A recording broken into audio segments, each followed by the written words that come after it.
నాకు తెలుస్తున్నాను. అందరు బాగున్నారు కదండి? అందరు బాగున్నారు కదమ్మా? హల్లెలూయా. ఇప్పుడు వచ్చిన మీ అందరికీ మన ప్రభును రక్షకుడు నేసుకున్నారు. ఇప్పుడు నేను మరొకసారి హృదయపూర్వక వందనాలు. అందరికీ క్రిస్మస్ శుభాలు తెలియజేస్తున్నాను.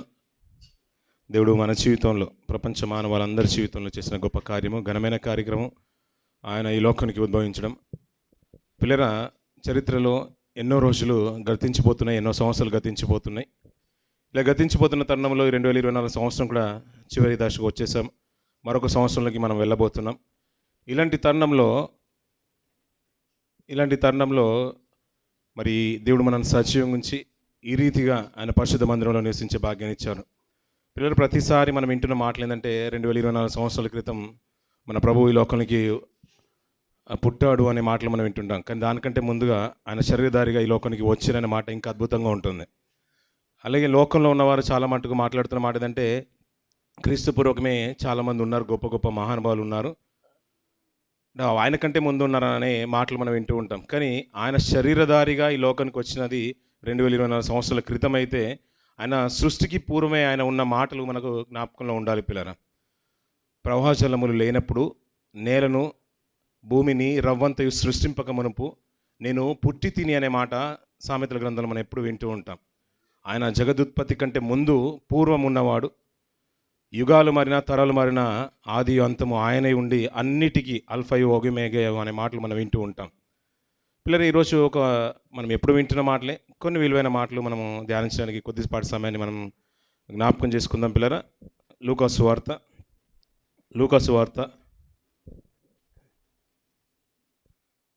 1వ అధ్యాయము 46వ వచనం నుంచి కొన్ని మాటలు మనం చూద్దాం. పిల్లరా, అప్పుడు మరియా ఇట్లా, నేను నా ప్రాణము ప్రభువును ఘనపరచుచున్నది, ఆయన తన దాసురాలి దీనస్థితిని కటాక్షించెను, నా ఆత్మ నా రక్షకుడైన దేవుని యందు ఆనందించెను, సర్వశక్తిమంతుడు నాకు గొప్ప కార్యములు చేసెను గనుక ఇది మొదలుకొని అన్ని తరముల వారును నన్ను ధన్యురాలని అందరూ. ఆయన నామము పరిశుద్ధము, ఆయనకు భయపడు వారి మీద ఆయన కనికరము తరతరములుండును. ఆయన తన బాహువుతో పరాక్రమము చూపెను, వారి హృదయ ఆలోచన విషయమై గర్విష్ఠులను చెదరగొట్టెను. సింహాసనము నుండి బలవంతులను పడద్రోసి దీనులను ఎక్కించెను. ఆకలి గొనిన వారిని మంచి పదార్థములలో సంతృప్తిపరిచి ధనవంతులను వట్టి చేతులతో పంపివేశెను. అబ్రాహామునకును అతని సంతానమునకును యుగాంతం వరకు తన కనికరము చూప జ్ఞాపకం చేసుకొందునని మన పితరులతో సెలవిచ్చినట్టు ఆయన తన సేవకుడైన సరిపోతుంది. పిల్లరా, దగ్గర మా తండ్రి పరిశుద్ధానికి కొందనాలయ్యా. ఈ రీతిగా తండ్రి అయ్యా, ఈ సంవత్సరం చివరి నెలలో క్రిస్మస్ సీజన్లో తండ్రి మా ప్రభును లోకరక్షణ నేసుకుల పుణ్య దినాన్ని తండ్రి, ఆయన ఈ లోకానికి ఉద్భవించిన దినాన్ని తండ్రి మేము స్మరణ చేసుకోవడానికి, ఆర్భటించడానికి, గణపరచడానికి, మా ప్రభును సాగిలపడి తండ్రి పూజించడానికి తండ్రి, నమస్కరించడానికి తండ్రి మమ్మల్ని సజీవంగా ఉంచిన విధానం బట్టి స్తోత్రాలయ్యా. ఇదాన్ని చూసేవారం కాము తండ్రి, ఈ పరదేశంలో తండ్రి నీ మందిరం నిలిచే భాగ్యాన్ని మా బ్రతుకుల్లో మీరు అనుగ్రహించినందుకు మరొకసారి హృదయపూర్వక వందనాలయ్యా. అయ్యా, ప్రారంభ ప్రార్థన మొదలుకొని తండ్రి ఇంతవరకు నీ మహిమార్థం ఈ కార్యక్రమం జరిపించుకున్నావు తండ్రి. కొద్దిపాటి సమయాన్ని తండ్రి నీ విలువైన మాటలు మేము ధ్యానించడానికి సిద్ధపడుతున్నాం తండ్రి. అయ్యా, ఆలోచన అనుగ్రహించేవాడు మీరు, వాక్యము నీది, ప్రజలు నీవారు తండ్రి. మేము మట్టి మారము, కేవలము తండ్రి నిమిత్త మాత్రం తండ్రి. దీని నేను తండ్రి నన్ను మరుగు చేసి విలువైన నీ మాటల ద్వారా తండ్రి నేను కనపరుచుకొని నన్ను మీ యొక్క బూరగా తండ్రి, మీ యొక్క సాధనంగా తండ్రి వాడబడినట్లు తండ్రి మీ సహాయం అనుగ్రహించండి. సిద్ధపడిన ప్రతి మాట తండ్రి మీ ఆత్మ సాయం చేత తండ్రి సరైన రీతిలో విభజించే తండ్రి విశదపరిచే జ్ఞానాన్ని నాకు అనుగ్రహించమని, చెరుచిన బిడ్డలందరూ కూడా తండ్రి మీ చెలకు అప్పించిన తండ్రి వినగల చెవులు గ్రహించే మంచి మనసును ఈ వాతావరణాన్ని మీ స్వాధీనంలో ఉంచుకోండి. మీ కృప చూపెట్టండి. ప్రతి విషయంలో కూడా తండ్రి మీ జ్ఞానం చేత మమ్మల్ని ముందుకు నడిపించమని, మీ ఆత్మ సాయం చేత తండ్రి మమ్మల్ని సర్వసత్యంలోకి నడిపించండి. క్రిస్మస్ సంతోషము, క్రిస్మస్ ఆనందము, క్రిస్మస్ సమాధానము తండ్రి నీ వీళ్ళందరి జీవితంలో అనుగ్రహించండి. నీ మాటల ద్వారా తండ్రి ప్రతి ఒక్క హృదయాన్ని బలపరచమని మా ప్రభువైన యేసుక్రీస్తు రేపు నేను ప్రార్థించి వేడుకున్నాను తండ్రి, ఆమేన్. పిల్లరా, మరియమ్మ గారి గురించి మనం ఎక్కువగా వింటున్న మాటలు ఏంటంటే అన్ని తరాల వారు తనను ధన్యురాలు అందు అంటారు. పిల్లరా, అక్కడ కొన్ని పిల్లరా ఈరోజు పర్టికులర్గా రేపు ప్రభువు జన్మిస్తే దానికన్నా ముందు రోజు రాత్రి ఎలాంటి పరిస్థితులు ఉన్నాయో కొంత మట్టుకు మనం ఆలోచన చేద్దాం పిల్లరా. ఆ తర్వాత జరిగిన పరిస్థితులు, దానికన్నా ముందు జరిగిన పరిస్థితులు కూడా మనకు బాగా తెలుసు. కొన్ని మీకు తెలిసిన విషయాల్ని నేను ముందుంచాలని ఆశపడుతున్నాను. రేపు ప్రభు జన్మించబోతున్నాడు. ఈరోజు రాత్రి భార్యాభర్తలు ఇద్దరు మాత్రమే వారి జీవనాన్ని కొనసాగిస్తున్నారు. దానికంటే ముందు ఏమైందంటే ప్రజా సంఖ్యలో రాయబడడానికి ఏమైపోయింది, వారు వచ్చేసారు పిల్లరా. రేపు క్రిస్మస్, ఆ రోజు మన పరిస్థితుల్లోనే ఉన్నాం. ప్రభు యొక్క జన్మదినం రేపు జరగబోతుంది. ఆయన పుట్టబోతున్నాడు, ఈ లోకంలోకి ఆవిర్భవింపబోతున్నాడు. ఈరోజు రాత్రి తన భార్యను ప్రజా సంఖ్యలో నమోదు చేసుకోవడానికి భార్యాభర్తలు ఇద్దరే ఎక్కడికి వెళ్ళారు? యూదాలోని బెత్లెహేముకి వెళ్ళారు. వారు ఉండేది ఎక్కడ? గలిలయలోని నజరేతులో. అక్కడి నుంచి ఎక్కడికి వచ్చారు? ఇప్పుడు బెత్లెహేముకి వచ్చేసారు పిల్లరా. పరిస్థితులు పిల్లరా, ఒక్కసారి ఈరోజు రాత్రి వారు ఎదుర్కొంటున్న పరిస్థితులన్నీ కూడా మన కళ్ళ ముందు పెట్టుకుందాం పిల్లరా. మనకు బాగా తెలిసిన మాటలు ఏంటంటే చాలా జరిగింది, మరియమ్మ చాలా బాధపడింది అనే విషయాలు మనకు బాగా తెలుసు. అదే విషయాన్ని స్మరణ తెచ్చుకుంటే రేపు ప్రభువు పుట్టబోతున్నాడు. తన తల్లి నిజంగా చెప్పాలంటే మరియమ్మ నిండు చూలాలుగా ఉంది. రేపు జరగబోతుంది. కొన్ని రోజుల ముందే వారు బెత్లెహేముకి వచ్చేసారు, కానీ రేపు ప్రసవింపబోతుంది. ఈరోజు రాత్రి మనం ఎలాగైతే ఈరోజు రాత్రి 24వ తేదీన ఉన్నామో, ఆ రోజు ఒక రోజు మనం జ్ఞాపకం చేసుకుందాం. రేపు ప్రసవించబోతుంది, డెలివరీ అవ్వబోతుంది తల్లికి.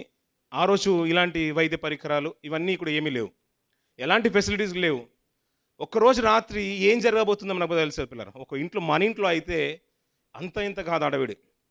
సర్వసాధారణంగా అయితే మనం దుబాయ్లో ఉన్నాం కాబట్టి డెలివరీ టైంలో మనం అక్కడ ఉండాలనుకుంటాం, అంబులెన్స్కి ముందుగా చెప్పుకుంటాం, లేదంటే పక్కన ఉన్న మన కార్ అలర్ట్గా అన్ని రెడీ చేసి పెట్టుకుంటాం. ఏ క్షణమైనా రావచ్చు. కొద్ది పెయిన్ స్టార్ట్ అయిపోతే ఇమీడియట్గా అక్కడ వెళ్ళిపోవాలని సిద్ధపడతాం. లేదంటే ఒక 2 days ముందే హాస్పిటల్ ఏం చేస్తాం, మనం అడ్మిట్ అయిపోతాం పిల్లలు.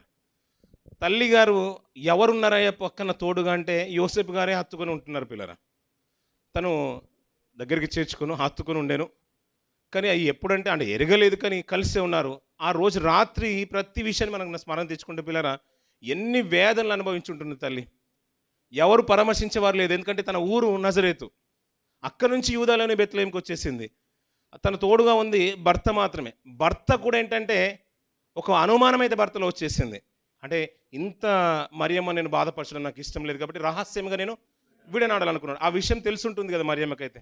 నా భర్త కూడా నన్ను విడిచిపెట్టాలనుకున్నాడు, కానీ ఇప్పుడు నాతో ఉన్నాడు. కానీ ఆ మనసులో అయితే ఉంటుంది కదా. కానీ ఆయన ఎప్పుడైతే దూతను పంపించి వాగ్దానం చేశాడో, నీ దాసులను నాకు నీ చిత్తం చొప్పున, నీ ఆజ్ఞ చొప్పున నాకు కలుగునుగా, కానీ అంగీకరింపబడింది. తను సమర్పించేసుకుంది. కానీ భర్తలో కూడా ఒక సందేహం వచ్చేసింది.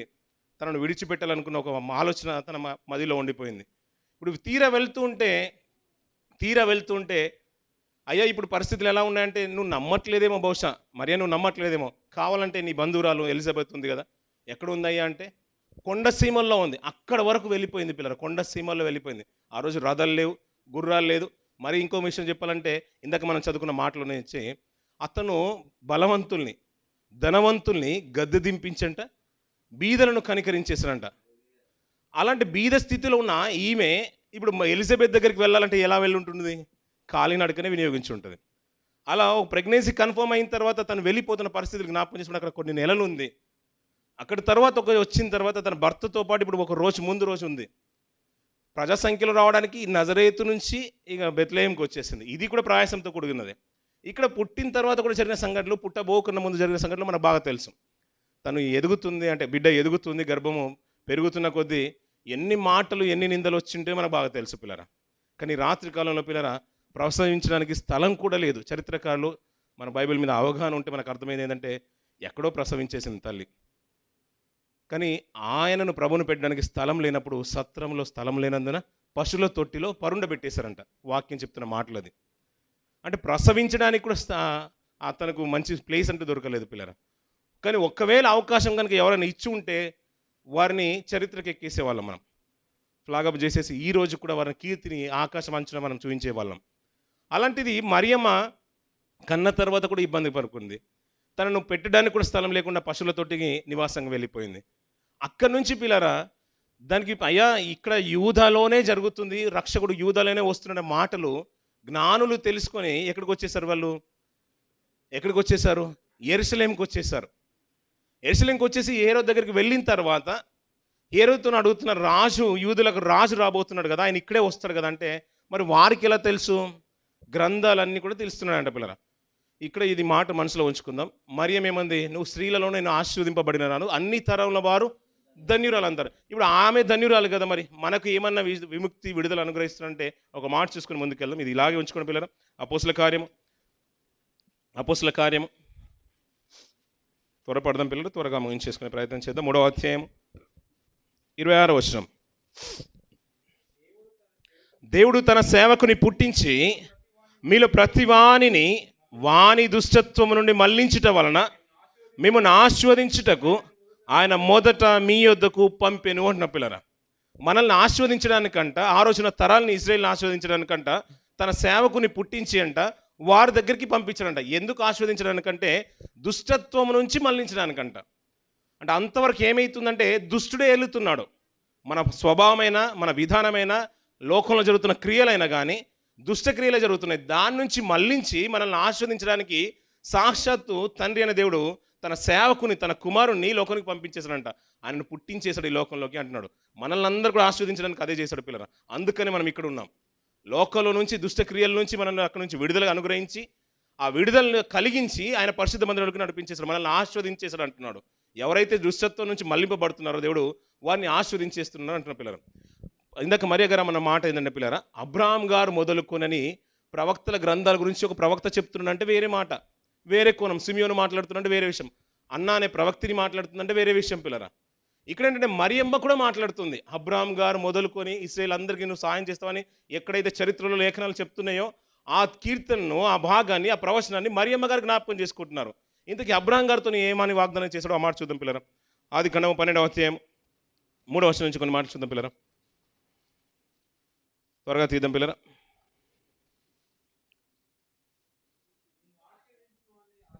నేను ఆశీర్వదించువాన్ని ఆశీర్వదించెదను, భూమి యొక్క సమస్త వంశములు నీ యందు ఆశీర్వదింపబడునని అబ్రాముతో అనగా అంటున్న పిల్లరా. భూమి యొక్క సమస్త వంశములని అబ్రాం గారి ద్వారా ఆశీర్వదింపబడినని కాదు ఆ వాక్య భాగము. నిన్ను ఆశీర్వదించేవారిని నేను ఆశీర్వదిస్తాను, అంతవరకు బాగానే ఉంది. కానీ సమస్త వంశములన్నీ కూడా అబ్రాం గారి ద్వారానే ఆశీర్వదింపబడ్డాయి, అబ్రాం గారి వల్లనే ఆశీర్వదింపబడినని కాదు అక్కడ. ఇది ఎవరి గురించి చెప్పబడుతుందంటే పౌలు గారు 2 సందర్భాల్లో మాట్లాడుతుంటారు. అపోస్తల కార్యంలోనూ మాట్లాడుతూ ఉంటాడు, అలాగే అదే మాట గల్తీలు రాసిన పత్రికలు కూడా మాట్లాడుతుంటారు కూడా. చూద్దాం పిల్లలు ఆ మాట కూడా. గల్తీలు రాసిన పత్రిక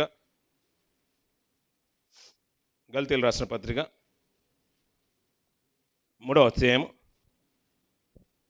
16వ వచనం చూడండి పిల్లరా. అబ్రామునకును అతని సంతానమునకును వాగ్దానములు చేయబడెను, ఆయన అనేకులను గూర్చి అన్నట్టు సంతానములకు అని చెప్పక ఒకని గూర్చి అన్నట్టే నీ సంతానమునకు అనెను. ఆ సంతానము క్రీస్తు అంటున్న పిల్లరా. క్రీస్తు వలన అనేకులు భూమి మీద ఉన్న వంశాలన్నీ కూడా ఆశీర్వదింపబడుతున్నాయి అంటున్నాడు పిల్లరా. నిజమంటారా కాదంటారా పిల్లరా? ఆ రోజున ఇజ్రాయేలే కాదు, నేడు ప్రపంచంలో ఉన్న అనేక అన్య జనులు సైతము ప్రభువుని అంగీకరించిన వారు దుష్టత్వం నుంచి మళ్లింపబడి ఆశీర్వదింపబడడం వల్ల క్రైస్తవ్యంలోకి వస్తున్నారు, పరిశుద్ధతలోకి వస్తున్నారు. నిజంగా ఆశీర్వాదం కనుక నీ హృదయంలో ఉంటే, ఇప్పుడు నువ్వు దుష్టత్వంలో నుంచి నువ్వు రావాలి. ఆశీర్వదింపబడిన అంటే ఈ లోకంలో ఆశీర్వాదం అంటే ఎలా ఉండాలి?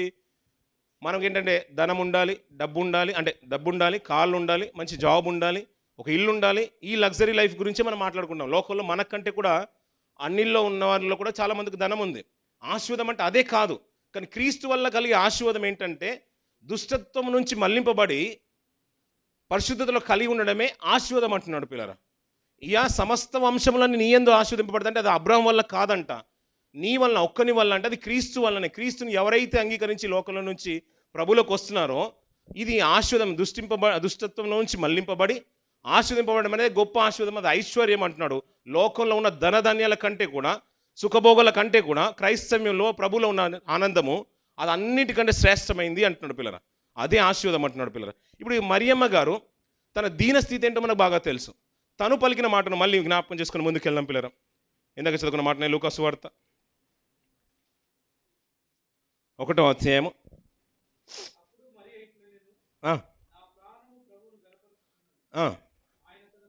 ఆయన తన దాసురాలి స్థితిని కటాక్షించెను, నా ఆత్మ నా రక్షకుడైన దేవుని యందు ఆనందించెను అంటారు. తను దీనురాలు, దాసురాలు. నిజంగా చెప్పాలంటే కడు బీదనే చెప్పుకోవాలి పిల్లరా. ఆ తరంలో పిల్లరా ఎంతోమంది తల్లులు ఉన్నా, అంటే కన్యకలు ఉన్నా, తను వెతుక్కుతున్నప్పుడు మరియమ్మే దొరికిందంట. మీకు ఒక విషయం నేను జ్ఞాపకం చేస్తాను పిల్లరా. ప్రతిసారి ఏ మాట మాట్లాడుకున్నా చరిత్రకు వెళ్ళాల్సిందే. ఆది ఖండంలో నుంచి, అంటే గ్రంథంలో నుంచి ముందుకు రావాల్సిందే. మనం ఆది ఖండం, అందుకనే ధర్మశాస్త్రము బాలశిక్షకుడు ఆయను అంటాడు. ఎదిగే వారికి, చిన్నపిల్లలకి ఎలాగైతే ఒక స్లేట్ కానీ KG2 KG1 ఎలాగైతే కిండర్ గార్డెన్ ఎలాగైతే అవసరం ఉంటుందో, మనం ఎదిగే వారికి ధర్మశాస్త్రం కూడా అలాంటిది అంటున్నాడు. పిల్లరా ప్రతిరోజు సాయంకాలంన దేవుడు ఆదమవ్వలతో మాట్లాడేవాడంట. ఎంతవరకు మాట్లాడేవాడు? ఆయన కలుగజేసిన తర్వాత, తన జీవాత్మను ఇచ్చిన తర్వాత, పరిశుద్ధతను ఎంతవరకు అయితే కలిగి ఉన్నారో అంతవరకు దేవుడు వారితో సాయంకాలంన మాట్లాడినట్టుగా మనకు కనబడుతుంది. ప్రభువును చూడగానే, ఆయన స్వరం వినగానే ఇరువురు కూడా దాగుకున్నట్టుగా మనకు కనిపిస్తూ ఉంటుంది. కానీ అంతవరకు ఎలా ఉన్నారంటే ప్రభుతో సత్సంబంధాలు కలిగి ఉన్నారు, దేవునితో సాక్షాత్తు కలిగి ఉన్నారు. దేవునితో మాట్లాడే స్థితి కలిగి ఉన్నారంటే ఎంత గొప్ప భాగ్యం పిల్లరా. కాలక్రమేణా చూస్తూ ఉండని పిల్లరా, నీతిమంతులుగా బ్రతికే వారినే దేవుడు అంటే వారితో మాట్లాడినట్టుగా కనబడుతూ ఉంటుంది. అందులో నోహో గారు కనబడుతూ ఉంటాను. ఇంకా ముందుకు వెళ్తూ ఉంటే మనకేం కనిపిస్తుందంటే తన సేవకుడైన మోషేతో మాట్లాడినట్టుగా కనబడుతూ ఉంటుంది. మోషే అంటే ఎలాగో బ్రతుకుతున్నాడు లోకంలో, తనకి ఇష్టానుసారంగా బ్రతుకుతున్నాడు, అలాంటి వారిని నుంచి దేవుడు ఎన్నుకున్నాడు కాదు పిల్లరా.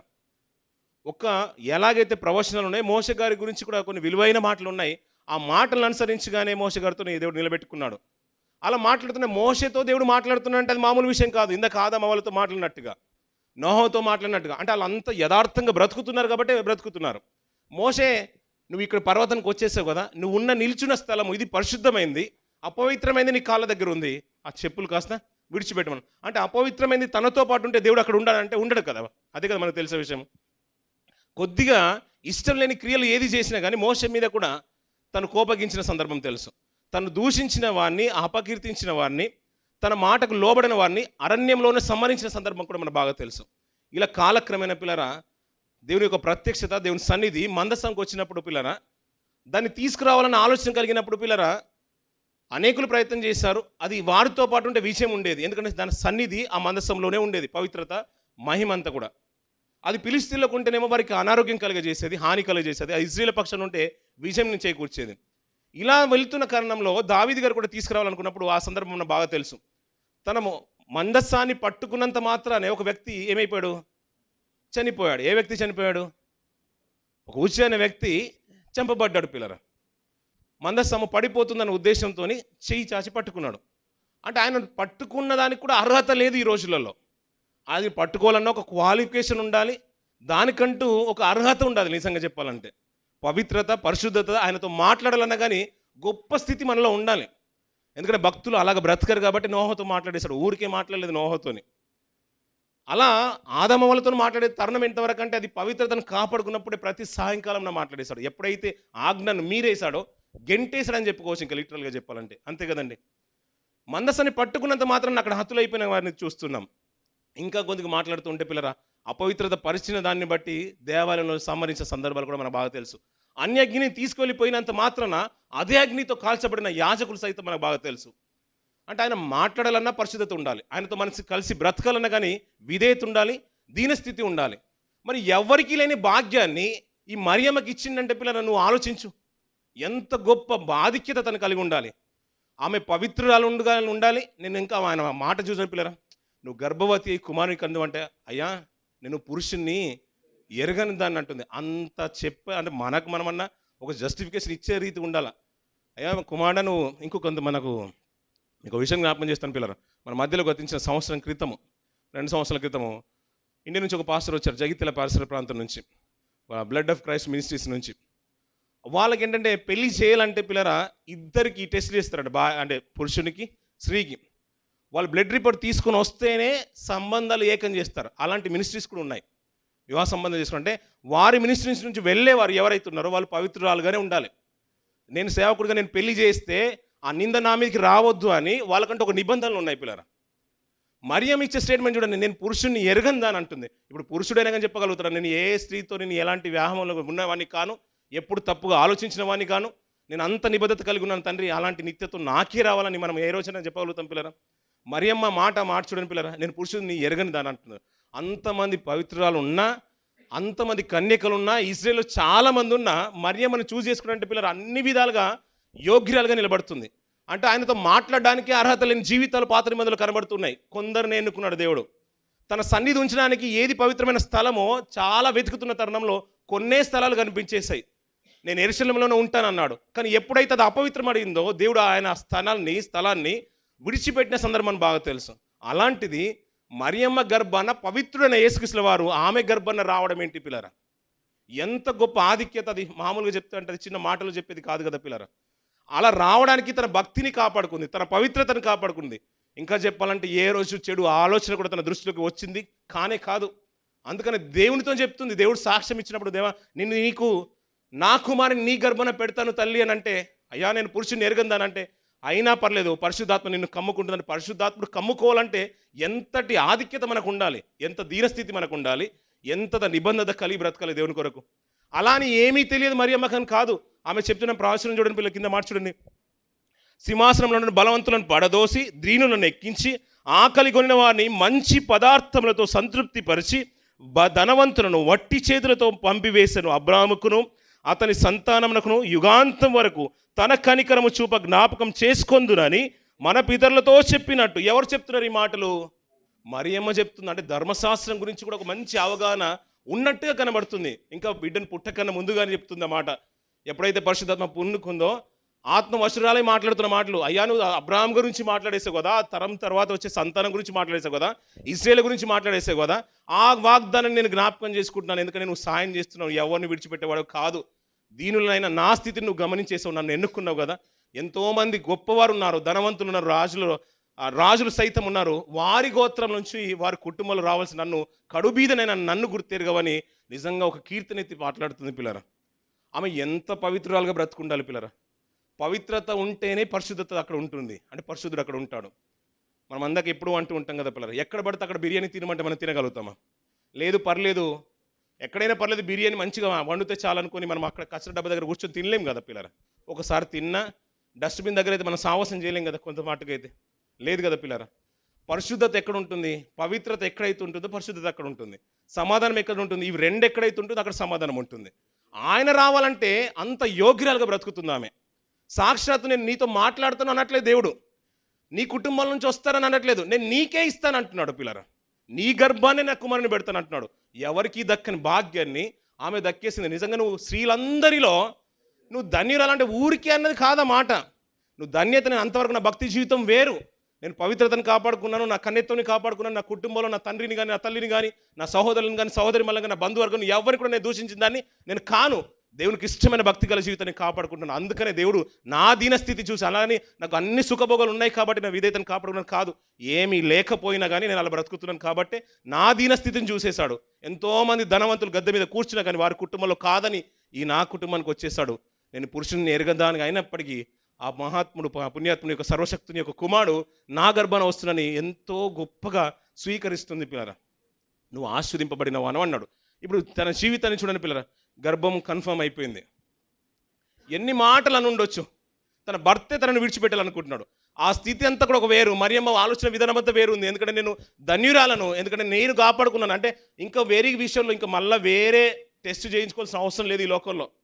ఎందుకంటే దేవుడే నన్ను సర్టిఫై చేశాడు. ఇప్పుడు లేదు, ఇది ఒకటి మానుకుంటే సరిపోతుంది, ఇక కొంచెం నువ్వు తగ్గింపబడితే సరిపోతుంది, అన్నీ బాగానే ఉన్నాయి, నీ ధనాన్ని విడిచిపెట్టి నన్ను వెంబడిస్తే సరిపోతుంది, నీకు పరలోకం ఇచ్చేస్తానని ఒక యవనస్తుడితో చెప్పినట్టు కాదు. ఇక్కడ అన్నీ ఉన్నాయి, మరియలో అన్నీ ఉన్నాయి కాబట్టి నీకు అన్నీ ఇచ్చేస్తాను. అలానే ఇప్పుడు మన భర్త నిన్ను విడిచిపెట్టాలనుకుంటున్నాడు కదా తల్లి, నీకు జస్ట్ ఒక ఆలోచన వచ్చింది, అయినా పర్లేదు, నేను మధ్యలో వద్దు ప్రభువా, ఈ భారాన్ని నేను మోసుకోలేను, నాకు భారం అయిపోతుంది, ఈ నిందలేంటి ప్రభువా, నేను అంటే పురుషుని ఎరగని దాకుండా ఇంత పవిత్రురాలుగా బ్రతుకుతూ ఉంటే ఎవరో అలా నన్ను మాట్లాడడం అంటే నేను వేరే భరించుకునేవాడిని, కానీ నా భర్తే నన్ను విడిచిపెట్టాలనుకుంటున్నాడంటే ఎంత అవమానమైన నింద నేను మోస్తుంది పిల్లరా. ఈ రోజులో ఎవరు మోయగలుగుతారు పిల్లరా? పెళ్లి చేసుకోబోతున్న ఎవరైనా కానీ మోయలేరు. భర్త చెడు అలాంటిన్నదని ఎంగేజ్మెంట్ అయిన తర్వాత తెలిసినా కానీ విడిచిపెట్టే సంబంధాలు మనకు బాగా తెలుసు. పెళ్ళి అయిన తర్వాత కూడా తెలిసినా కానీ విడిచిపెట్టే కుటుంబాలు మనం చూస్తున్నాం పిల్లరా. భార్య అయినా భర్త అయినా రెండు అక్కడే కనబడుతున్నాయి. అలాంటిది ఆ నిందను మోస్తూ వచ్చింది, అయినా పర్లేదు అనుకుంది. ఎందుకంటే నా పవిత్రత ఏంటో తనకు తెలుసు, దేవుడు నాతో మాట్లాడిన విషయం ఏంటో నాకు తెలుసు, ఇలా బ్రతుకుతే నేను ఏమైపోతున్నా తెలుసు. అన్ని తరాల వారు అనుకున్నారు కదా, ఇలా అబ్రాహాం గారి గురించి మాట్లాడుతున్న పిల్లలు. మరియమ్మ వెనుక ప్రభుని ఈ లోకంలోకి తీసుకురావడానికి ఎంత వేదన ఉందో చరిత్రకు వెళితే పిల్లరా అందరి వేదన కూడా అలాగే కనబడుతుంటే పిల్లరా. అందరి వేదన అంటే అబ్రాము మొదలుకొని ఇశ్రాయేలు సహా ఈ మరియమ్మ ఇప్పుడున్న పొజిషన్ వరకు కూడా అందరి వేదన కూడా అలాగే కనబడుతుంది. మంచుకొని మీకు జ్ఞాపకం చేస్తాను పిల్లలు. అబ్రాం గారి తర్వాత కుమారుడు వచ్చిన వారు ఎవరు? ఇస్సాక్ గారు వచ్చేసారు.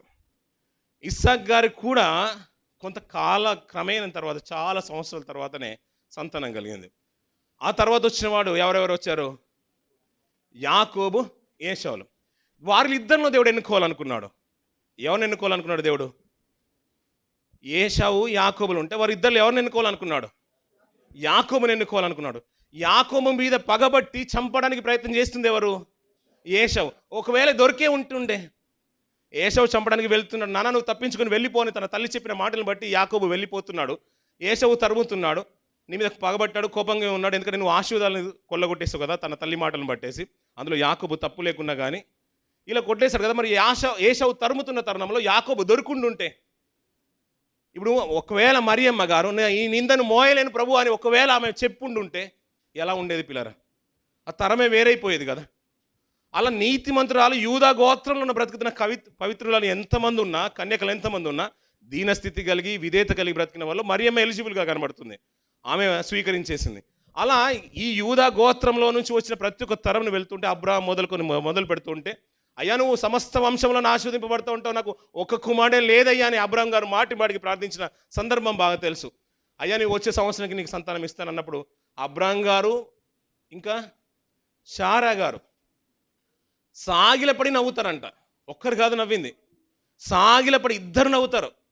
మరొక తరుణంలో శారాయే నవ్వుతుంది. అలాంటిది శారా తర్వాత వాగ్దానం చేసిన వాడు వాడి అని విశ్వాస వీళ్ళ జాబితాలో చేరుతుంది. అయ్యా నువ్వు ఎంతో ఆశీర్వదింపబడుతున్నావు, సమస్త వంశాలని నా సంతానం ద్వారా వచ్చే కుటుంబం ద్వారా అనేక భూవంశాలన్నీ కూడా ఆశీర్వదింపబడుతూ ఉన్నావు కదా, మచ్చుకు ఒక కుమారుడు కూడా లేదయ్యా అని అబ్రహాం గారు ఎంత వేదన చెంది ఉండొచ్చు పిల్లరా. కానీ వాగ్దానం చేసిన వాడు నమ్మదగిన వాడు కాబట్టి ఓర్పుతో నిలబడిపోయారు పిల్లరా. ఇలా ఏశావు గారు ఏశావు గారికి యాకోబు గారు దొరుకుంటే తరం వేరైపోయింది. అక్కడ వెళ్ళిన తర్వాత 12 గోత్రాలు రావాలి. చిన్నదాని మీద ప్రేమ పెంచుకున్న విధానాన్ని బట్టి మామ ఏం చేశాడు? పెద్దదాన్ని ఇచ్చేశాడు. లేని చిన్నదాన్ని ఇవ్వను అనుకొని పెద్దదానితో సరిపెట్టుంటుంటే 12 గోత్రాలు వచ్చేవే కాదు. నిజంగా చెప్పాలంటే లేదు పర్లేదు, నువ్వు చిన్నదాని మీద ఆశపడుతున్నావు కదా, నేను పెద్దదాన్ని వేరే అతనికి పెళ్లి చేసేసి చిన్నదాన్ని రిబ్కానే నీకు ఇచ్చేస్తానని అలా చేసిన అంటే ఎవరండి?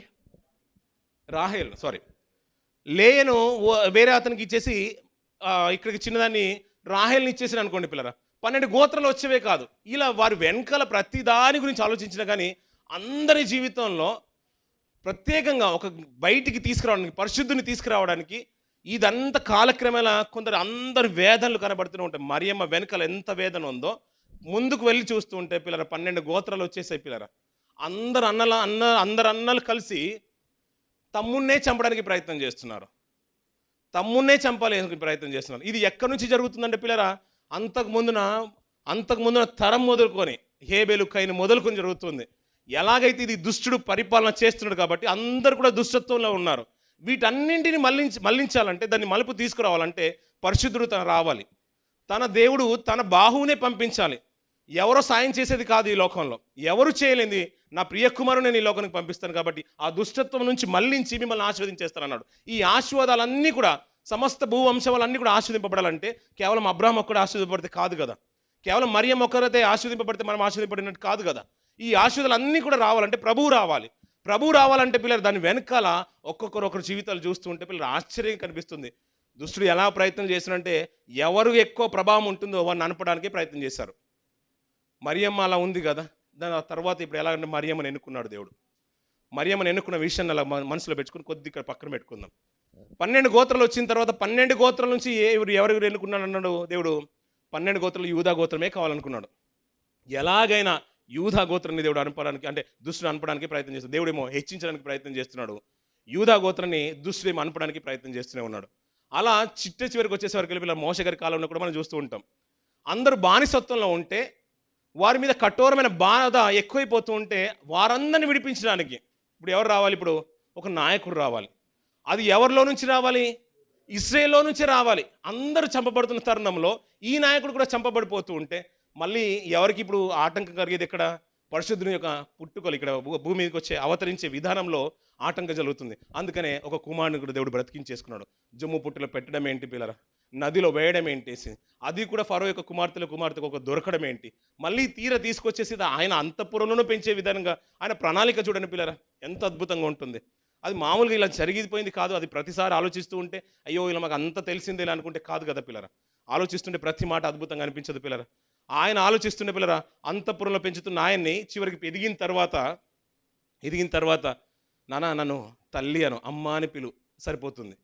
ఈ యొక్క సింహాసనాన్ని నేను నీకు ఇచ్చేస్తాను, అద్దొద్దు, నిన్ను అమ్మ అని నేను అనలేను. దేవుని ప్రజలతో శ్రమ అనుభవించడం మేలని ఫరో యొక్క కుమార్తె యొక్క కుమారుడుగా అనిపించటకు మోషే ఒప్పుకోలేదంట పిల్లరా. ఒకవేళ ఒప్పుకొనే ఉండుంటే ఆయన ఐగుప్తులోనే ఉండిపోయేవాడు, ఐగుప్తు సింహాసనం మీదే ఉండిపోయేవాడు. దీనికి కూడా ఎక్కడ ఆటంకం కలిగేది, మరియ గారికి నుంచి రాబోతున్న ప్రభు అయిన యేసు వారి యొక్క ఆవిర్భావంలో ఆటంకం కలిగేది. ఆయన ఒప్పుకోకుండా క్రీస్తు విషయమైన నింద గొప్ప భాగ్యం అనుకున్నానంట. క్రీస్తులో నాకు సింహాసనం లేకపోయినా పర్లేదు, లోకంలో క్రీస్తులో నాకు ఆయన యొక్క ప్రజలతో శ్రమ ఉంటే చాలు. అరణ్యమాంతపురం అంటే ఆయనకు కావాల్సింది అరణ్యమే కావాలనుకున్నాడు.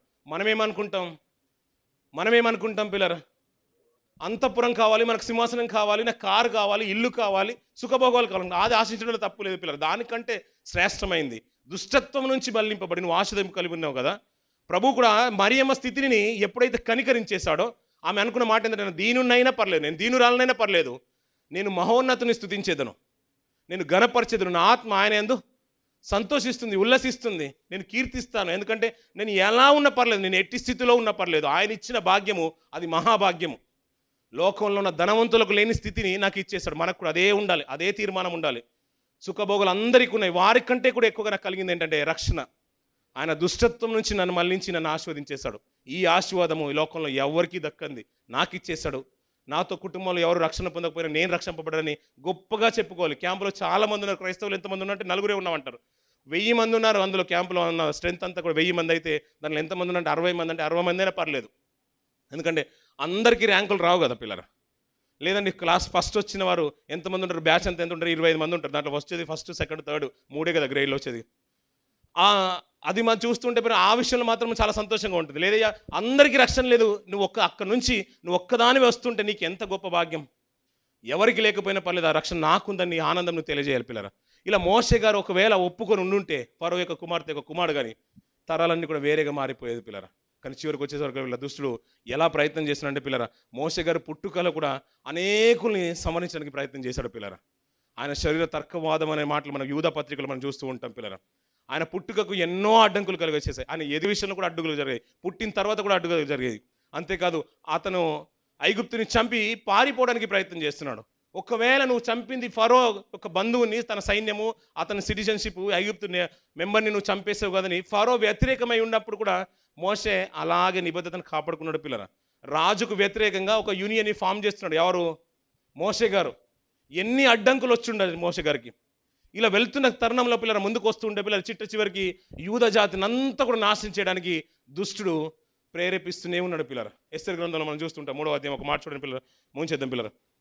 ఎస్తేరు గ్రంథం 3వ అధ్యాయం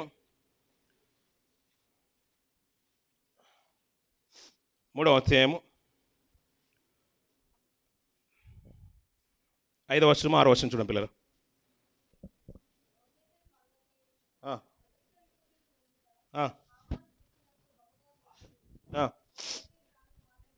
మొర్దెకై ప్రాణం మాత్రము తీయుట స్వల్ప కార్యమని ఎంచి మొర్దెకై యొక్క జనులు ఎవరైనది తెలుసుకొని అవశ్యరేషక రాజ్యమందంతట నుండి మొర్దెకై స్వజనులకు యూదులందరినీ సంవరించుటకు ఆలోచించుచుండెను అంట పిల్లలు. ఒక యూదా జాతి ఎస్తేరు గ్రంథంలో ఆశ్వరేష కాలంలో తాకీదులు వెళ్ళిపోయాయి పిల్లరా. ఆదారు మాసము 12వ నెల 12వ తేదీన యూదులందరినీ సంవరించడానికి తాకీదులు కూడా వెళ్ళిపోయాయి. ఇప్పుడు యూదులందరూ చనిపోయారు అనుకోండి పిల్లరా, ఎక్కడ ఆటంకం కలిగేది? కొత్త నిబంధనలో మొట్టమొదటి అధ్యాయంలో మనం చదువుకున్న మాటలన్నీ కూడా మనకు అలాగే అనిపించేది పిల్లరా. కానీ ఎంత ప్రణాళిక, ఎంత నెట్వర్క్ జరుగుతుంది పిల్లరా. దీనికి ఎవరు శ్రమ పడుతున్నారంటే యూదులందరూ కూడా శ్రమ పడుతున్నారు. ఆ కాలంలో అబ్రహాం గారు శ్రమ పడ్డారు, తర్వాత ఇస్సాక్ గారు కూడా శ్రమ పడ్డారు, తర్వాత యాకోబు ఏషియాలో యాకోబు కూడా స్ట్రగుల్ అయిపోయాడు. దాని విషయంలో యాకోబు కూడా బాధనే ఉంది. దాని తర్వాత వచ్చిన ఇద్దరు తన భార్యలు లేయా రాహేలు కూడా శ్రమ పడుతూనే ఉన్నారు పిల్లరా. 12 మంది కుమారులను కనిచ్చే వరకు తన సంతానం అలాగే ఉండిపోయింది పిల్లరా.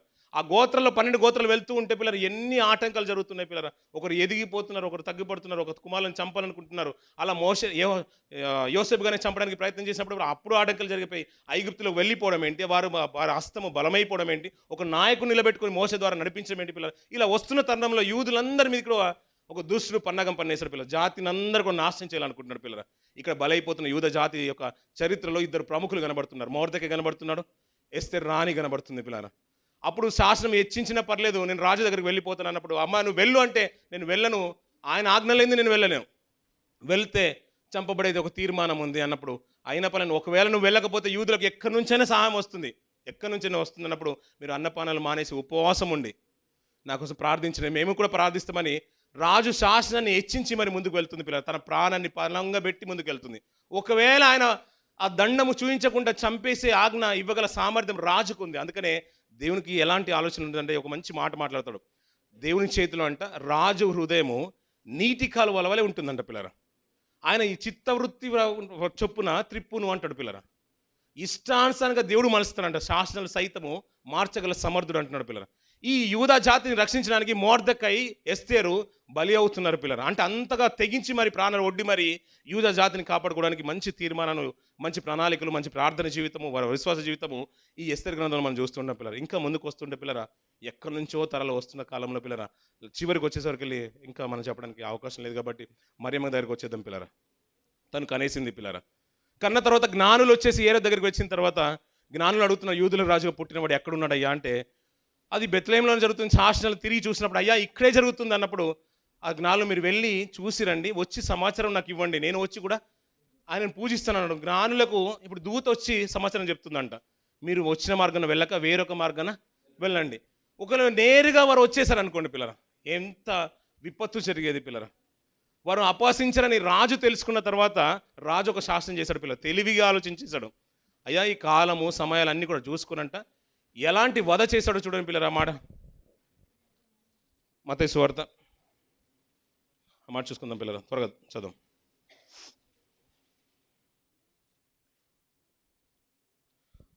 2వ అధ్యాయము 15వ వచనం, 14-15 వచనం.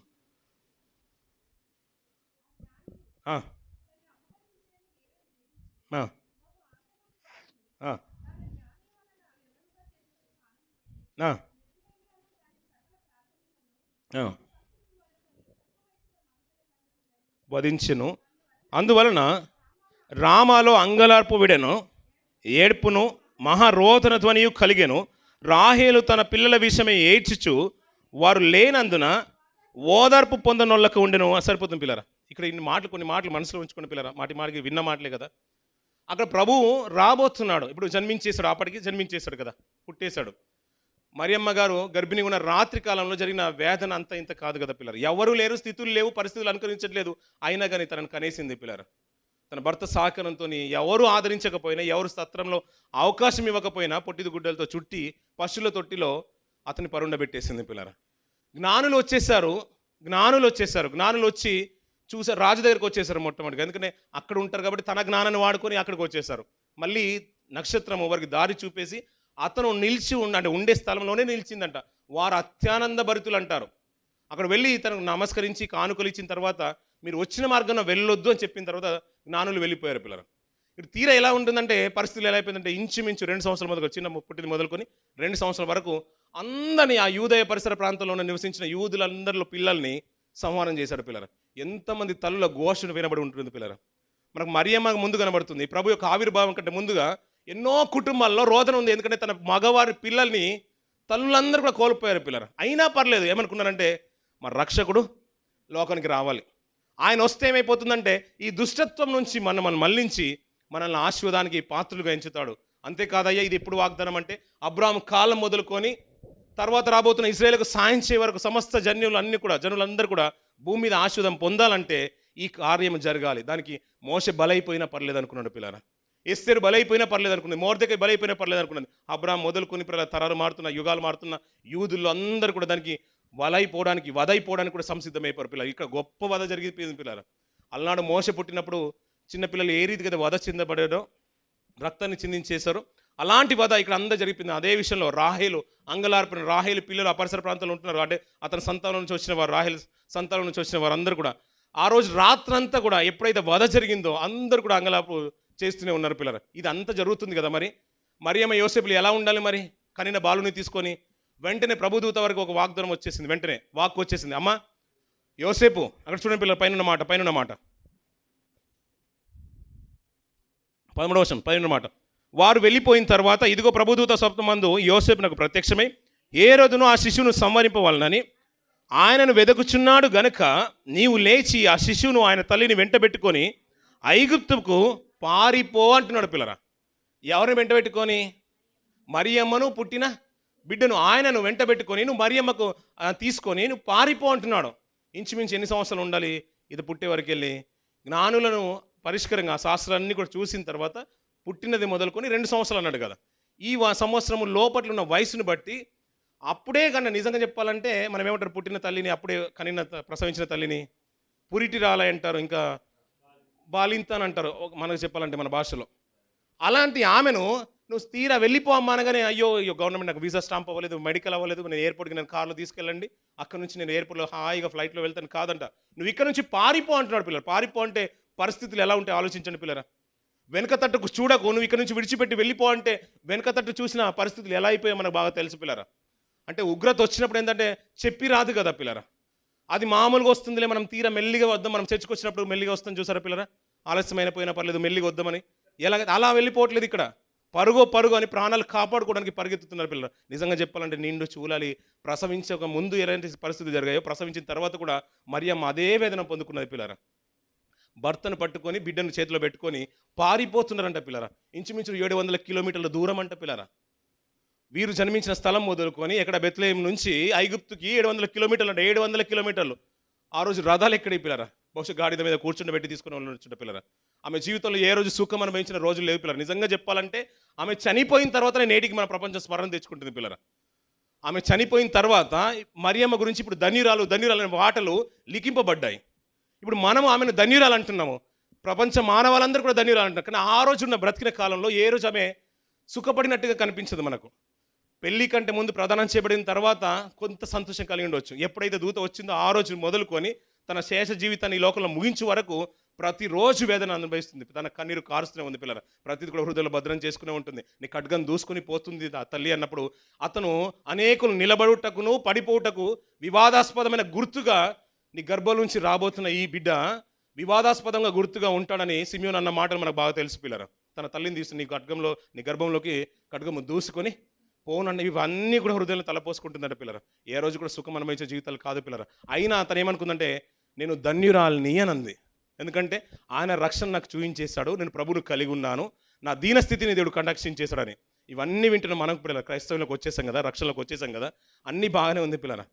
ఆమె ధన్యురాలని పలికినా దాని వెనకాల ఎంతో వేదన ఉంది. ప్రపంచ మానవాళ్ళంతా కూడా క్రిస్మస్ సెలబ్రేషన్ కంటే ముందు ప్రభు కొరకు ప్రవక్తలు పడిన పాటలు కానీ, యూద జాతి పడిన పాటలు కానీ, తన ప్రవక్తలు పడిన పాటలు కానీ గుర్తు చేసుకుంటే పిల్లరా అనేకుల రోదన ధ్వని వినబడుతూ ఉంటుంది పిల్లలు. ఎందుకంటే పుణ్యాత్మని బయటికి తీసుకొని రావాలి. దాని కొరకే తన సేవకుని పంపించేసి మీ కొరకు ముందుగా పంపించేసిన. ఎందుకంటే మీరు దుష్టత్వంలోకి వెళ్ళిపోవడం ఇష్టం లేదక, మనకు కూడా నశించిపోవడం దేవునికి ఇష్టం లేక పిల్లరా. ఈ విషయం అర్థమైన మనము పిల్లలు రక్షణ పుచ్చుకున్న మనము దేవుళ్ళో ఉన్నాం కదా. ఇప్పుడు దేవుళ్ళకి వచ్చిన తర్వాత మరియమ్మ ఏ మాటలు అయితే పలికిందో ఆ మాటలు మనం పలికేటట్టుగా ఉండాలి. ఆ మాట చూసుకుని మేము చేద్దాం పిల్లరా. ఇందాక మరియమ్మ గారు పలికిన మాట 1వ అధ్యాయం, నువ్వు నేను అదే మాట పలికి ఇక్కడ నుంచి ఉండాలి పిల్లరా. 1వ అధ్యాయము 47వ వచనం నుంచి పిల్లరా, 46 నుంచి 46 నుంచి. అప్పుడు మరియ ఇట్లనను, నీ ప్రాణము కూడా ప్రభువును కనపరచాలి. ఎందుకంటే ఎవరికో లేని రక్షణ ఎవరికి వచ్చేసింది? ఇప్పుడు నీ కుటుంబంలో మీకు వచ్చేసింది, నాకు వచ్చేసింది పిల్లరా. నీ క్యాంపులో ఎంతోమంది ఉన్నారు, అందరూ వేరే కోణంలో వెళ్ళేవారు, నువ్వు ఒక్కడివే క్రైస్తవ సాహసానికి వస్తున్నావు కదా. ఇప్పుడు దీన్ని బట్టి నీ ప్రాణము ప్రభువును సూచిస్తుందా? ఎందుకంటే ఈ రక్షణ అందరికీ వచ్చేది కాదు. అంటే కొందరే దాన్ని స్వీకరిస్తారు. అందరూ దేవుడితో మాట్లాడలేడు, దేవుడు కొందరితోనే మాట్లాడతాడు. దేవుడు అందరినీ దర్శించాలనుకోలేదు. ఆ టైంలో యోగ్యులు కనబడలేదు. మరియమ్మనే యోగ్యురాలుగా కనబడింది, పవిత్రురాలుగా కనబడింది, కన్యకగా కనబడింది, దీనురాలుగా కనబడింది. మహోన్నతుడు గొప్ప స్థలంలో ఉన్నను ఎవరైతే కనికరం కలిగి బ్రతుకుతారో వారి ఎడల తన మహాకనికరం ఉంచుతాడనే విషయము మరియమ్మ గారు తెలుసుకుంది. ఒకవేళ రక్షణ నీకు వచ్చింది కాబట్టి నిజంగా రక్షణను బట్టి నువ్వు దేవుని ప్రభువును స్తుతిస్తే ఈ మాటలు నీ మనసులో ఉంచుకో. నీ ప్రాణము నా ప్రాణము ఎలా ఉండాలంటే చెప్తున్నా, ప్రభువును ఘనపరుస్తున్నది. ఆయన తన దీనురాలి తన దాసురాలిని, మన ప్రాణాన్ని, మనందరి జీవితాలని, దీనస్థితిని చూసి కటాక్షించెను. నా ఆత్మ నా రక్షకుడైన దేవుని యందు ఆనందించెను అంటున్న పిల్లలు. నువ్వు నేను కూడా ఆయన యందు ఆనందించాలి. ఎందుకంటే క్రిస్మస్ సంతోషం మన హృదయంలో కనుక ఉంటే పిల్లరా, అయ్యా ఈ ఆనందం ఎవరికో లేదయ్యా, చాలామందికి లేదు, కొంతమందికే ఉంది. లోకం వేరే కోణంలో సెలబ్రేషన్ చేసుకుంటుంది, నేను వేరే కోణంలో ఉన్నాను. ఎందుకంటే ప్రభు నాలో ఉన్నాడు కాబట్టి ఎంతటి దూరం అయిపోయినా కానీ, ఎందరు పరాయి వాళ్ళు అయిపోయినా కానీ, కుటుంబంలో అందరికీ రక్షణ లేకుండా నేను ఒక్కదాన్ని రక్షింపబడినా కానీ నా ప్రాణము దేవుని స్తుతిస్తుంది. నా స్థితిని దేవుడు గమనించేశాడు కాబట్టి ఈ రక్షణను బట్టి నేను ప్రభుని గణపరుస్తున్నానని హృదయపూర్వకంగా నువ్వు చెప్పగలగాలి బ్రతుకాలం అంతా కూడా. నిజంగా అలా నీ స్థితి కనుక ఉంటే దేవుడు ఇంకా గొప్ప మాట మాట్లాడదు. కిందికి చూడండి పిల్లరా, సర్వశక్తిమంతుడు నాకు గొప్ప కార్యములు చేశాను గనుక ఇది మొదలుకొని అన్ని తరముల వారు నన్ను ధన్యురాలందరూ, ఆయన నామం పరిశుద్ధము, ఆయనకు భయపడి వారి మీద ఆయన కనికరము తరతరముల ఉండును అంటున్నారు పిల్లలు. నిజంగా నువ్వు భయపడి ఆయనకు లోబడి ప్రభువుని కనుక నువ్వు అంగీకరిస్తే ఆయన కనికరము తరతరములు ఉంటుందంట పిల్లలు. కేవలం మరియమ్మ గారి మీదే కాదు అంటున్నాడు, ఆమె మీదే కాదు, ఇశ్రాయేలు మీదే కాదు.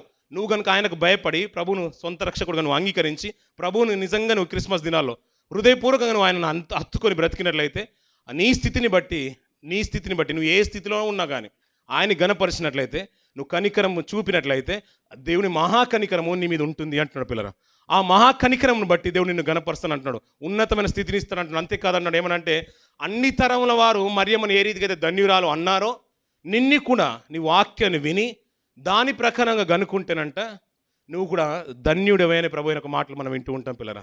అన్ని తరాల వారు మరియమ్మను ఏ రీతిగా అయితే ధన్యురాలు అన్నారో ఈరోజు ఉన్న సంఘంలో ఉన్న మనమందరూ కూడా ధన్యులమైపోవాలంటే, మన శేష జీవితం అంతా కూడా ఉన్నత రాష్ట్రంలో ఉండాలనుకుంటే ఈ భక్తిగల జీవితంలో మనకు కాపాడుకోవాల్సినవి చాలా ఉన్నాయి పిల్లలు. మహోన్నతుడు ఇంకొక మాట చూడండి పిల్లలకి, ఇంకొక మాట ముగించేద్దాం పిల్లలు. ఆయన తన బాహువుతో పరక్రమం చూపెను, వారి హృదయాలోచన విషయమై గర్విష్ఠులను చెదరగొట్టెను, సింహాసనముల నుండి బలవంతులను పడద్రోసి దీనులను ఎక్కించి ఆకలి గొనిన వారిని మంచి పదార్థములు సంతృప్తిపరిచి ధనవంతులను వట్టి చేతులతో పంపివేసెను అంటే పిల్లరా. నేను మంచి పదార్థములతో, మంచి మాటల ద్వారా, మంచి వాక్యం ద్వారా ఇది ప్రభువులో ఉంటే కలుగుతుంది. ఒకవేళ నువ్వు ప్రభు కొరకు నీ జీవితాన్ని కనుక సమర్పించుకుంటే లోకంలో ఉన్నాయి ప్రభుకు చాలా చిన్నవి పిల్లరా, ప్రభుకు చాలా చిన్నవి లోకంలో ఉన్నాయి. ధనం ఇచ్చేది ఆ విషయంలో దేవుడు మరీ అంత చిన్న మనస్తత్వం కాదు. నీకు ఇవ్వాలనుకుంటే ఆయన ఎక్కడైనా ఇస్తాడు, కానీ ముందుగా నీ ఆయనకు సమర్పించుకునేది అంటే నీకున్న స్థితిని బట్టి పరిపూర్ణంగా ఆయనకు సమర్పించుకో. ఆయన కనికరం చూపే రీతిగా నువ్వు తగ్గించుకొని ప్రేమపూర్వకంగా అందరిలో జాలి కలిగి దయ కలిగి నువ్వు నడుచుకున్నట్లయితే ఆయన మహాకనికరం నీ మీద ఉంటుంది. నేను అన్ని తరముల వారు ధన్యులు అంటారు. నిన్ను కూడా నువ్వు వెళ్ళిపోయినా కానీ, ఇక్కడ నుంచి వెళ్ళిపోయినా కానీ, ఇండియా ప్రాంతానికి వెళ్ళిపోయినా, నువ్వు కాలం చేసి వెళ్ళిపోయినా, నేను వెళ్ళిపోయినా, మనల్ని స్మరణ తెచ్చుకునే స్థితిలో మనం ఉండాలి పిల్లరా. మనల్ని స్మరణ తెచ్చుకునే స్థితిలో మనం ఉండాలి, ఆ లోటు కనిపించాలి. ఆ రీతిగా పిల్లరా మరియమ్మ బ్రతికినప్పుడు చాలా నిందలు వచ్చి ఉండొచ్చు, ఎన్నో వేదనలు వచ్చి ఉండొచ్చు పిల్లరా. పారిపోతున్నారు పిల్లరా, ఐగుప్తుకు పారిపోతున్నారు పిల్లరా, అప్పుడే ప్రసవించిన తల్లిని పట్టుకొని పిల్లరా. అయినా ఎంత వేదన అనుభవించినా కానీ, ఎందుకంటే ప్రభువును మోస్తుంది, తన హృదయంలో ఉంది, తను ఎత్తుకొని ఉంది. ఎన్ని నిందలైనా పర్లేదు అనుకుంది పిల్లలు. నువ్వు కలిగి ఉన్నావు కదా రక్షణను, నీకు ఎన్ని నిందలు వచ్చినా పర్లేదు. క్రిస్మస్ దినాల్లో పిల్లల ప్రభువును మనస్ఫూర్తిని అంగీకరించు. నువ్వు ఒకవేళ నీవు యథార్థత కలిగి కనికరం కలిగి బ్రతుకుతున్న ఆయన మహాకనికరము నీ మీద ఉంచేసి సింహాసనం మీద ఉన్నవాడిని కూడా పడగొట్టి నీకు ఆ ఆధిక్యత నీకు ఇస్తాడు పిల్లరా. బ్రతుకాలంలో నిన్ను అందరూ కూడా ధన్యులు అంటారు. నువ్వు వెళ్ళిపోయినా కానీ ఆ నిత్యత్వంలో నీకు నిత్యత్వమైన ఒక మంచి స్థానాన్ని ఇస్తానంటాడు. ఎందుకంటే ఆ దుష్టత్వం నుంచి నువ్వు మళ్లింపబడి వచ్చేసావు కాబట్టి దేవుడు నిన్ను ఆశీర్వదించాలని ఆశపడుతున్నాడు పిల్లరా. క్రిస్మస్ దినాల్లో పిల్లరా ప్రభును ప్రేమతో ఆహ్వాదిద్దాం పిల్లరా. ఆయన కలిగి ఉందాం పిల్లరా. ఎవరికో లేని భాగ్యము నాకు వచ్చిందని నిజంగా స్వీకరిద్దాం పిల్లరా. అందరికీ రాలేదు ర్యాంకు, నాకే వచ్చిందని బాధతో వెళ్తామా పిల్లరా? కాదు కదా, సంతోషంగా స్వీకరిస్తాం కదా పిల్లరా. అలాంటి ఆధిక్యత ఈరోజు మనకు వచ్చిందంటే పిల్లలు, దీని వెనకాల ఎంతోమంది తల్లుల రోదన ఉంది పిల్లరా. ఎంతోమంది భక్తుల జీవితాలు ప్రాణంగా పెట్టేశారు పిల్లరా. మన జీవితాలు కూడా పిల్లరా, అయ్యా మనకు ప్రభును కలిగి ఉన్నాం కదా, నీ ప్రాణం పోయినా పర్లేదు, నీకు సమస్తం కోల్పోయినా పర్లేదు, ఈ క్రిస్మస్ దినాల్లో ఒక తీర్మానానికి వద్దాం పిల్లరా. అయ్యా ఏం పోయినా పర్లేదు, నేను ప్రభుని మాత్రం విడిచిపెట్టాను. ఆయన వల్ల వచ్చే నిందలు ఎన్నైనా పర్లేదు, నేను మోస్తాను.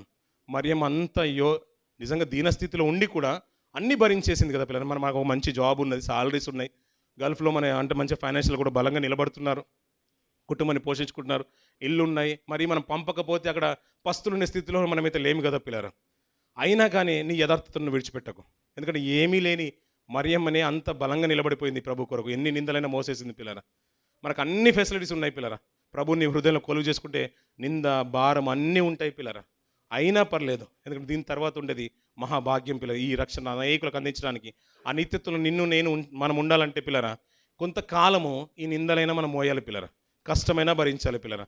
ప్రసవించిన తర్వాత మరియమ్మ అనుకుంది, నిజంగా లోకరక్షకుని ఆయన్ని లోకంలోకి తీసుకురావడానికి నా పాత్ర సరైన రీతిలో నేను నిర్వర్తించానని ఏ రీతిగా తను జస్టిఫై చేసుకున్న తన జీవితానికి. మనం కూడా పిల్లలు మన తరంలో ప్రభును కలిగి ఉన్నాం, రక్షణ కలిగింది, మనకు నిందలు వస్తున్నాయి, బాధలు వస్తున్నాయి, అయినా పర్లేదు, సంఘ సావాసం నేను కొనసాగుతున్నాను. నాకు కలిగిన రక్షణ అనేది నేను అనేకలకు పంచిస్తున్నాను. నాకు కలిగిన మాటలు, వాక్యం నేను ఇతరులకు పంచిపెడుతున్నాను. నాకు కలిగిన ఆ తలంతుల్ని నేను చక్కగా వినియోగిస్తున్నాను. నా తరంలో నమ్మకంగా బ్రతికి ఈ తలంతుని ఇంకొకలకు నిజంగా ట్రాన్స్ఫర్ చేసే రీతిగా, అంటే వాళ్ళకి అప్పగించే రీతిగా మన బ్రతుకు జీవితం కొనసాగిస్తే నిజంగా నువ్వు ధన్యుడే పిల్లరా. అటు ధన్యత మనకు, మన కుటుంబాలకు ఉండాలని, సంఘ బిడ్డలందరికీ ఉండాలని కోరుకుంటున్నాను. ఈ కొద్ది మాటలు దేవుడు దీవించి ఆశ్రయించిన గాక.